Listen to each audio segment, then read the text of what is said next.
বুধবার সকালে ভারতের মহারাষ্ট্র রাজ্যের বারামতি বিমানবন্দরের কাছে একটি চার্টার্ড বিমান দুর্ঘটনার শিকার হয়। ওই বিমানে ভ্রমণ করছিলেন মহারাষ্ট্রের উপমুখ্যমন্ত্রী অজিত পাওয়ার। তার সাথে ছিলেন নিরাপত্তা কর্মীরাও। যে দুর্ঘটনায় প্রাণ যায় রাজ্যটির উপমুখ্যমন্ত্রী সহ বিমানের সব আরোহীর।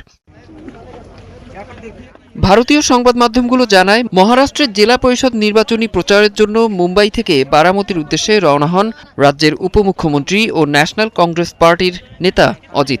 সকাল ৮টা ১০ মিনিটের দিকে মুম্বাই থেকে উড্ডয়ন করে বিমানটি, কিন্তু আধা ঘন্টা পর বারামতি বিমানবন্দরে পৌঁছে নামার সময় দুর্ঘটনার শিকার হয়।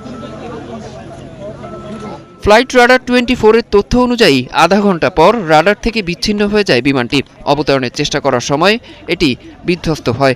সামাজিক যোগাযোগ মাধ্যমে ছড়িয়ে পড়া বিভিন্ন ভিডিও ফুটেজে দেখা যায় বিধ্বস্ত হওয়ার পর পুড়ে ছাই হয়ে গেছে বিমানটি।